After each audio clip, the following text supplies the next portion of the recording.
사랑하는 우리 대전명석교회 성도님들, 절망의 자리에 있을 때, 아무것도 할 수 없을 때, 우리에게 그 어떤 것도 할 수 있는 여력이 없을 때, 모든 힘 다 빠지고 그래서 내가 할 수 있는 것이 이제는 더 이상 없다라고 생각될 때, 그때 소리를 내어 부르짖으시기 바랍니다. 하나님 앞에 간구하시기 바랍니다.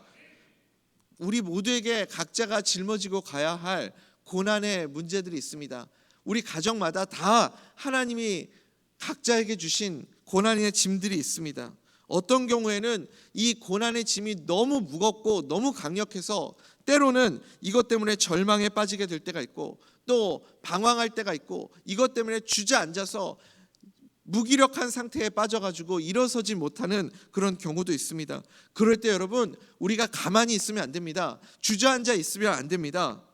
그럴 때 다시 우리를 일으켜 세워주시는 우리 주님의 말씀, 오늘 우리가 불렀던 이달의 찬송의 고백처럼 말씀을 붙잡아라, 그렇게 우리가 함께 찬송하지 않았습니까? 우리가 주저앉아 있을 때, 아무것도 할 수 없을 때 다시 붙잡아야 할 하나님의 말씀이 오늘 우리가 읽은 예레미야 33장 1절부터 3절까지의 말씀인 줄 믿습니다. 이 말씀 붙잡고 내가 지금 절망의 자리에 있다, 아무것도 할 수 없는 상황 가운데 있다, 이 말씀 붙잡고 무조건 부르짖으십시오. 무조건 부르짖으면 주님께서 오늘 이 아침에 응답하여 주실 줄 믿습니다. 사실 우리에게 기도 외에는 다른 대안이 없잖아요. 기도 외에는 다른 지금 길이 없잖아요. 다른 돌파구가 없잖아요. 그러면 기도해야 됩니다. 부르짖어야 됩니다. 왜요? 하나님께서 지금 우리에게 기도하라는 사인을 주고 있기 때문에 그렇습니다. 예레미야가 지금 선지자가 전하는 시위대의 뜰 안에 지금 던져졌습니다. 예레미야가 전하는 메시지가 듣기 싫다고 백성들이 예레미야를 가둬버렸습니다. 절망이죠. 아무것도 할 수 없는 상황이죠. 거기서 예레미야가 무엇을 했습니까? 아무것도 할 수 없으니까 그곳에서 부르짖어 간구하기 시작했습니다. 그랬더니 풀리기 시작했다는 겁니다. 이것이 하나님이 우리에게 주신 약속의 메시지입니다. 예레미야가 기도할 수밖에 없는 상황으로 하나님이 몰아가셨습니다. 거기에서 예레미야가 부르짖었더니 하나님이 길을 열어주셨어요. 여러분, 우리에게도 똑같은 상황들이 있습니다. 모든 것이 막히고 하나님이 우리를 자꾸만 계속해서 기도할 수밖에 없는 자리로 몰아세우실 때가 있습니다. 하나님이 왜 나를 궁지로 몰아넣으시지? 왜 나를 이렇게 힘들게 하시지? 왜 나를 이렇게 고난의 자리로 몰아넣으시지? 아니에요, 여러분. 지금 그것은 하나님이 우리에게 주시는 사인입니다. 기도하라는 사인이고, 은혜의 자리로 밀어넣으시는, 하나님이 기도의 자리로 우리를 불어넣으시는, 밀어넣으시는 기회인 줄 믿으시기 바랍니다. 여러분, 그래서 그 기회를 우리는 절대 놓쳐서는 안 됩니다. 저도 중요한 순간순간마다, 고비고비마다 기도원에 올라가서 기도했던 기억들이 있습니다. 특별히 이제 사역지를 옮기게 될 때, 제가 전도사 시절에 이제 수원에서 사역하다가 일산으로 사역지를 옮기게 될 때, 그때 기도원에 올라가서 기도했던 기억이 납니다. 그리고 강도사 고시를 준비하면서도 기도원에 올라갔던 기억이 나고, 또 목사 안수를 받기 전에도 기도원에 올라갔던 기억이 납니다. 그 순간순간마다 중요한 기도 제목이 있을 때 기도원에 올라가서 기도를 했습니다. 근데 여러분, 기도원에 올라가서 밤에 산에 가서 기도해 보신 분들 계십니까? 밤중에 산에 가서 이제 기도를 하면 정말 신비한 체험을 하게 됩니다.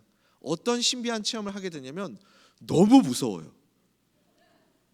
정말 상상도 할 수 없는 두려움이 엄습해옵니다. 너무 무서워요.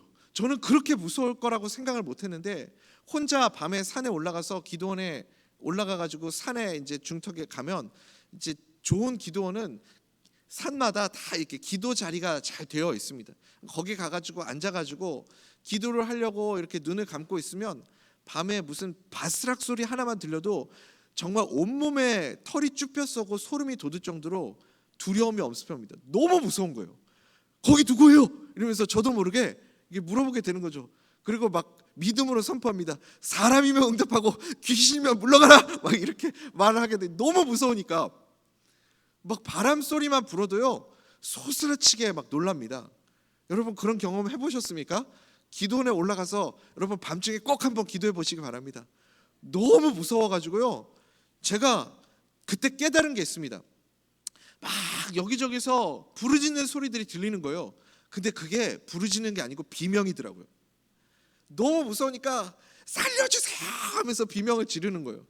거기 가면, 기도원에 가면 그래서요 저절로 부르짖게 되어 있더라고요. 여러분 왜 거기서는 부르짖을 수밖에 없냐면 그 부르짖는 순간만큼이라도 두려움을 잊을 수 있기 때문에 그렇습니다. 하나님이 우리에게도 이렇게 부르짖을 수밖에 없는 상황으로 우리를 몰아가실 때가 있습니다. 우리 인생이 여러분 어두컴컴한 그런 밤과 같은 시간을 지나갈 때가 있습니다. 여러분 그럴 때 우리가 무엇을 해야겠습니까? 주님 앞에 나와 비명이라도 지르십시오. 부르짖으십시오. 그러면 주님께서 응답하여 주시고 길을 열어주실 줄 믿습니다. 여러분 우리가 고난 가운데 있을 때 그 고난의 시간들을 광야라고 그렇게 표현하지 않습니까? 광야는 여러분 고난이 그치지 않는 곳, 계속해서 우리 가운데 고난이 찾아오는 곳을 광야라고 말합니다. 그런데 여러분 광야 가운데 있을 때 우리가 하나님의 말씀을 듣게 될 줄 믿습니다. 히브리어로 보면요 광야와 말씀이 같은 어원을 가지고 있어요.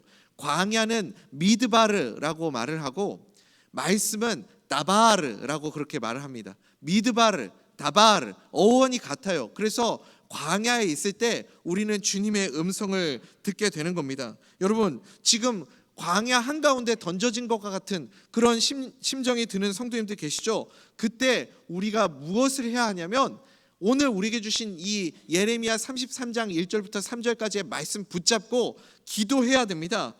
그래서 주님께서 말씀하시잖아요. 부르짖으라 내가 네게 응답하겠고 크고 은밀한 일을 너에게 보이리라 주님께서 약속해 주셨습니다. 이게 오늘 우리에게 주신 하나님의 말씀입니다. 그러면 이 말씀 붙잡고 부르짖으십시오. 광야 한가운데 있을 때 여러분 소리쳐서 주님을 찾으십시오. 많은 분들이요 착각하는 게 있습니다. 어떤 착각을 하시냐면 광야 한가운데 있으면 저절로 응답이 있을 거라고 생각하시는 분들이 있습니다. 아니거든요. 내가 광야에 있다고 모두가 다 은혜 받는 거 아닙니다. 내가 광야에 있다고 다 주님의 응답을 받는 것 아닙니다. 광야 한가운데 있을 때 부르짖어야 응답이 있는 줄 믿습니다. 광야 한가운데 있을 때 절대 하지 말아야 할 것 한 가지가 있습니다. 여러분 오늘 아침에 기억하십시오. 내가 광야에 있을 때 절대 하지 말아야 될 것이 무엇이냐면 멍 때리는 겁니다. 가만히 주저앉아 있지 마십시오. 멍하니 앉아 있지 마십시오. 지금 누가 봐도 기도해야 될 때인데 제가 목사의 자리 이 위치에 있을 때 우리 성도님들 바라볼 때 정말 안타까운 순간들이 있습니다. 누가 봐도 기도해야 될 때인데 멍 때리고 계시는 분들이 계십니다. 누가 봐도 지금 나와서 부르짖어야 될 때인데 하나님이 지금 저 가정에 은혜를 쏟아 부어 주시려고 하나님이 지금 준비하고 계시는구나. 주님이 일하시려고 응답하시려고 주님이 이렇게 구석으로 몰아 넣으시는구나. 지금 눈에 보이는데 근데 가만히 멍 때리고 계시는 분들이 계세요. 아무것도 안 하고 그냥 광야에 있으면 하나님이 은혜 주시겠지. 응답해 주시겠지. 이것 또한 지나가겠지. 그리고 가만히 계시는 분들이 있습니다. 여러분 광야 가운데 있을 때 우리가 해야 할 것은 무엇이냐면 말씀 붙잡고 기도하는 겁니다. 부르짖어야 될 때입니다. 광야 한가운데 있다고 한탄만 하시겠습니까? 옆에 사람 붙잡고 내가 이렇게 힘듭니다. 내가 이렇게 고통스럽습니다. 이 소리 저 소리 신세 한탄만 하고 계실 겁니까? 아닙니다. 기도해야 됩니다. 광야 한가운데 있을 때 기도하시기 바랍니다. 부르짖으면 그때부터 주님이 일하심을 우리가 보게 될 줄 믿습니다. 물론 심정적으로는 이해가 됩니다. 목사님 광야 한가운데 있어 보셨습니까? 거기 있으면 부르짖을 기운도 없습니다. 소리낼 힘도 없어요. 이제는 지쳐서요 기도 소리조차 나오지 않습니다. 그렇게 말씀하시는 분들 계십니다. 마치 우리 지금 이렇게 무더운 폭염에 그 여름에 지쳐서 아무것도 할 수 없게 된 것처럼 그렇게 무력한 상태에 빠질 때가 있습니다. 여러분 그게 정상이에요. 사실은 광야 한가운데 있을 때 하나님이 우리를 왜 자꾸 광야로 밀어 넣으시냐? 우리의 힘을 빼려고 그러시는 겁니다. 내 힘이 다 빠질 때까지 주님이 기다리시는 거예요. 여러분, 이스라엘 백성들을 광야에 40년 동안 보내서 그렇게 뺑뺑이 돌리신 이유가 무엇입니까? 그들의 힘을 다 빼시는 거예요. 힘이 빠질 때까지 기다리는 겁니다. 내 힘이 빠져야 그때 비로소 주님이 일하심을 보게 되는 줄 믿습니다. 내 힘이 빠져야 그때 여리고성이 무너지는 하나님이 일하심을 우리가 보게 될 줄 믿습니다. 내 힘이 다 빠져야 반석에서 샘물이 터져나가고, 내 힘이 다 빠져나가야 하나님의 일하심을 만나와 메추라기로 먹이심을 믿고 주님만 의지하며 살아가는 그 광야의 삶을 우리가 살아가게 될 줄 믿습니다. 여러분, 내가 그런 것을 느낄 때가 있잖아요. 내가 힘이 다 빠졌다. 내가 진짜 이제 힘이 다 빠졌구나. 내가 이제는, 예전에는 내 혈기와 내 열정으로 그렇게 살아가던 때가 있는데 이제는 내가 나이가 들었나 보다. 내가 약해졌구나. 옛날 같지가 않구나. 이런 생각이 들 때가 있습니다. 여러분, 그게 나에게 주님이 허락하여 주신 인생의 광야거든요. 그래서 이제는 뭔가 할 것도 없고 아무것도 할 수가 없고 그럴 때가 있어요. 그때 이 말씀 붙잡고 부르짖으시기 바랍니다. 그때 우리가 정말 아무것도 할 수 없으니까 기도밖에 할 게 없잖아요. 그때는 부르짖으라는 주님의 사인입니다. 부르짖으면 하나님의 은혜가 그때부터 임하기 시작하는 겁니다. 그러니 광야에 던져진 시간은, 우리 하나님이 나를 구석으로 몰아붙이시는 그 시간은 고난의 시간이 아니고 은혜가 시작되는 시간임을 여러분 믿으시기 바랍니다. 제가 아까도 기도원 얘기를 좀 드렸지만, 여러분, 내가 억지로 기도의 자리로 나아간다고 주님이 은혜 주시는 게 아니고 정말 구석으로 몰아 넣으실 때가 있어요. 기도할 수밖에 없는 상황으로 몰아 넣으실 때가 있습니다. 그때는 기도하면 은혜가 터져 나옵니다. 부르짖으면 막 내 속에서 성령이 불타오르는 것을 느껴요. 근데 억지로 내가 기도의 자리로 막 그런 상황을 연출한다고 되는 게 아니거든요. 저도 그런 경험을 한 적이 있습니다. 신대원에 있을 때 신대원 1학년 첫 학기 수업을 마치고 친한 전도사님들하고 이제 여름 사역을 준비하기 전에 우리 금식 기도원에 가자. 금식 기도원에 가서 3일 동안 우리 열심히 기도하며 사역을 준비해서 이 여름 사역에 하나님의 은혜와 성령의 역사가 넘쳐나기를 우리 사모하는 마음으로 금식 기도원에 가자 하면서 신대원 그 기말고사 시험을 끝나자마자 기도원에, 금식 기도원에 들어갔던 기억이 있습니다. 여러분, 기도가 제일 안 나오는 곳이 어딘 줄 아십니까? 죄송해요. 우리 담임 목사님 40일 금식 기도도 하시고 열심히, 저는 우리 목사님 그래서 제가 정말 존경하잖아요. 근데 기도가 그냥 제 경험입니다, 여러분. 저만의 경험이니까. 기도가 제일 안 터져 나오는 데가 어디냐면요, 금식 기도원이에요. 금식 기도원. 금식 기도원에 가가지고요, 정말 은혜가 없어요. 너무 배고파가지고요, 거기에서 드는 생각은 뭐 은혜고 주님이고 아무것도 없고 먹고 싶다는 생각밖에 없어요. 너무 배고프다, 너무 먹고 싶다, 뭐 먹을 거 없나? 그래서 그 친구 전도사님 3명이서 앉아가지고요, 3일 동안 사역 얘기, 주님 얘기, 은혜 얘기 하나도 안 하고 3일 동안 내내 먹는 얘기만 하다 왔어요. 너무 배고프다, 거기 어디 동네 골목 거기 가면 맛집 있는데 거기 가서 국밥 한 그릇 때리고 싶다, 막 이 얘기를 3일 내내 먹는 얘기만 하다가 그리고 내려왔던 기억이 있습니다. 여러분, 그렇게 억지로 인위적으로 간절함을 만들어서는 기도가 잘 안 터져 나옵니다. 그런데 만약에 오늘 이 아침에 주님이 나에게 기도하게 하시는 사인을 주신다면 여러분, 그거 은혜입니다. 은혜예요. 주님이 나를 구석으로 몰아붙이시면 그게 은혜가 시작되는 시간이라니까요. 왜 하나님이 우리 가정에만 이런 어려움을 주시지?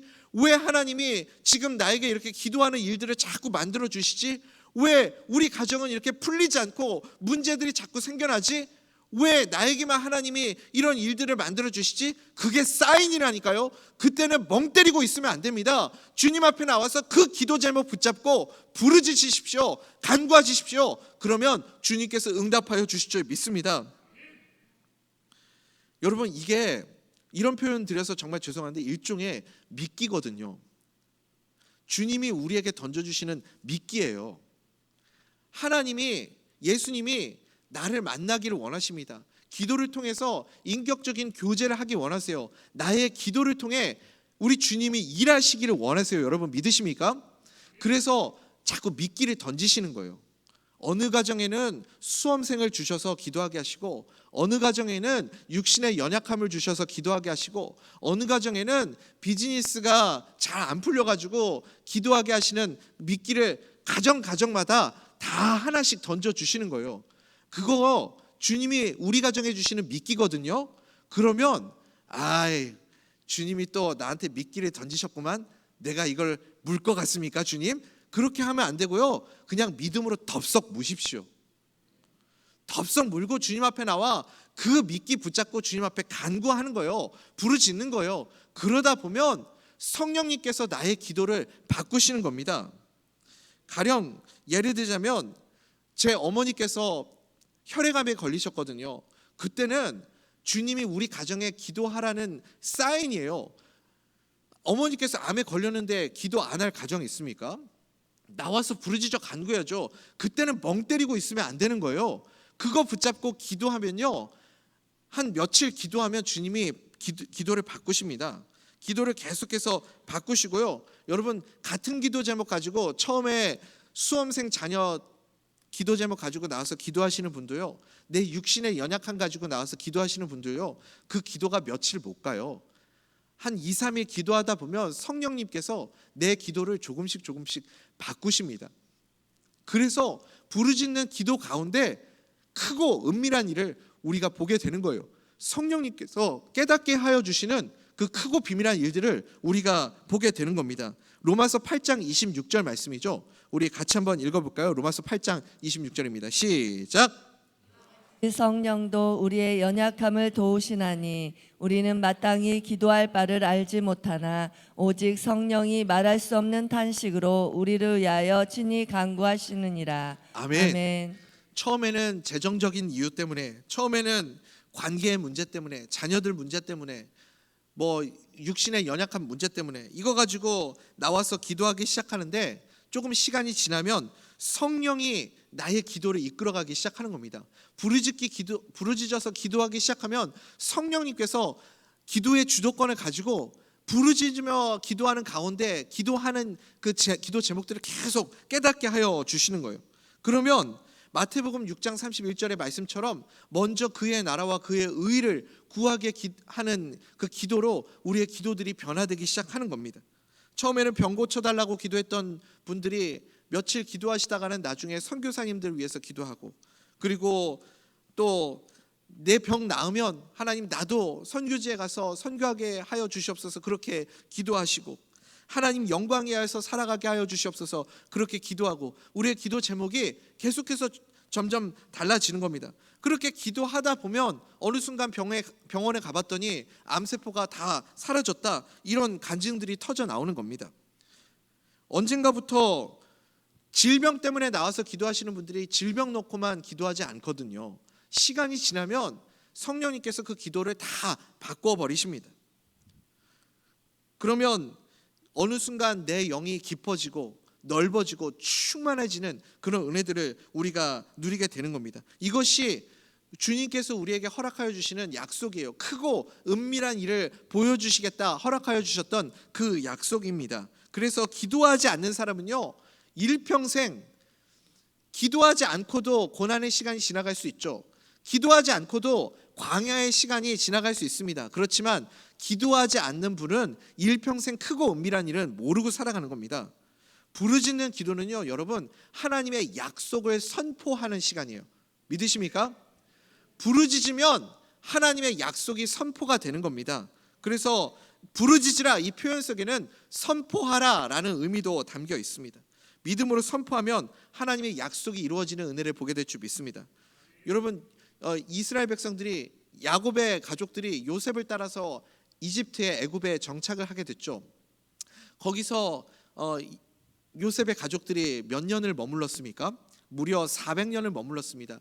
근데 하나님이 이미 이스라엘 백성들이 400년 동안 이집트 땅에서 머물 것을 이미 아브라함에게 예언을 해주셨습니다. 근데 실제로 이 성경학자들이 계산을 해보니까 400년이 아니라 430년이었다 그렇게 계산을 합니다. 그러면 30년의 공백이 있죠. 이 30년의 시간들 동안 이스라엘 백성들에게 무슨 일이 있었을까요? 400년 동안 이스라엘 백성들이 이집트에서 살면서 너무너무 평안한 삶을 살아갔던 겁니다. 번성하고 거기서 잘 정착해서 지내면서 너무 편안하니까 이스라엘 백성들이 하나님을 잊어버렸어요. 기도하지 않았습니다. 부르짖지 않았어요. 그러니까 하나님이 이스라엘 백성들이 부르짖을 수밖에 없는 상황으로 조금씩 몰아가기 시작하는 겁니다. 이집트에 살아가는 그 이집트 사람들이 이스라엘 사람들만 너무 번성하니까 불안한 거예요. 두려운 겁니다. 저것들이 저렇게 많아지면 안 되는데, 숫자들이 많아지면 우리 이집트 사람들이 힘이 오히려 없어지는데 쟤네들이 왜 자꾸 이렇게 번성을 하지? 왜 자꾸 잘 되지? 그런 생각이 드니까 어느 순간서부터 얘네들이 좀 억눌러야 되겠다. 쟤네들이 나중에 우리가 다른 나라랑 전쟁하면, 우리 배신하고 다른 나라랑 붙으면 우리가 내부에서 무너져가지고 우리 이집트가 무너질 텐데 저 이스라엘 민족들을 좀 죽여놔야 되겠다, 이런 생각이 들기 시작하는 거죠. 그래서 이스라엘 백성들에게 힘든 고역을 시키기 시작하고, 또 바로 왕은 이스라엘 사람들 그 민족 정책, 그 말살 정책을 펼치기 위해서 태어난 남자아이들을 다 죽이게 하고 막 이런 일들이 벌어지는 겁니다. 그러니까 가정마다 막 여기저기서 곡소리가 나는 거예요. 가정마다 너무 힘들어지는 겁니다. 고난이 찾아오니까 부르짖을 수밖에 없는 상황이 이스라엘 백성들 그 가정들 가운데 찾아오게 된 거예요. 그래서 이스라엘 백성들이 어느 순간서부터 부르짖기 시작한 겁니다. 주님이 기다리신 거예요. 부르짖을 때까지 기다리신 겁니다. 400년이 되면 하나님이 이스라엘 백성들을 데리고 나오겠다 약속해 주셨는데, 400년 딱 차자마자 이스라엘 백성들을 데리고 나오신 것이 아니라 이스라엘 백성들이 믿음으로 하나님의 약속을 기억하고 선포하게 될 때까지 기다린 겁니다. 부르짖어서 간구하며, 주님, 아브라함에게, 우리 조상 아브라함에게 하셨던 그 약속을 우리가 기억합니다. 믿음으로 선포합니다. 주님, 우리를 살려주십시오. 우리를 건져주시겠다고 하시지 않았습니까? 그 약속을 주님 기억하여 주시옵소서. 이스라엘 백성들이 부르짖어 간구하기 시작할 때 하나님의 크고 비밀한 일들이 그때부터 시작된 줄 믿습니다. 여러분, 그러니까 사실은 그 시간에 하나님이 이스라엘 백성들에게 미끼를 던지신 거죠. 기도하게 하는 미끼를 던지신 거죠. 하나님이 부르짖게 하는 그런 시간들을 허락해 주신 거죠. 그러면 그때는 부르짖어야 하는 겁니다. 간구해야 하는 겁니다. 광야 가운데 있으면 저절로 일이 풀릴 거다, 하나님이 저절로 나에게 은혜 주실 거다, 여러분 착각하지 마십시오. 광야 가운데 있을 때 부르짖어 간구해야 됩니다. 우리 요나를 통해서 지난주 주일날 목사님이 말씀하지 않았습니까? 요나가 깨닫지 못한 것이 무엇입니까? 요나에게도 광야의 시간들이 있었잖아요. 요나에게 광야의 시간이 없었습니까? 물고기 뱃속에 던져졌을 때 그것이 요나에게 광야의 시간 아니었습니까? 박렁쿨이 말라갈 때 그것이 요나에게 광야의 시간 아닙니까? 근데 요나는 그 광야의 시간 가운데 부르짖지 않았기 때문에 깨달음이 없었습니다.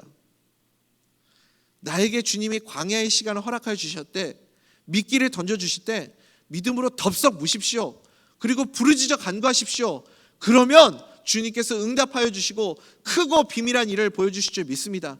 그게 어떤 일이든 간에, 나를 위한 일이든 우리 가정을 위한 일이든 경제적인 일이든 자녀의 문제든 무엇이든지 간에 주님이 부르짖어 간구할 수 있는 은혜를 주시면 그거 붙잡고 나와서 오늘 이 아침에 소리쳐 간구하시기 바랍니다. 그러면 나의 가정의 문제도 풀어주실 뿐만 아니라 이스라엘 백성들을 건져주셨던 그 하나님의 약속이 선포되었던 것처럼 오늘 이 아침에 부르짖어 간구하면 주님의 약속이 선포되고, 그러면 크고 비밀한 일을 우리 가정 가운데 보여주실 줄 믿습니다.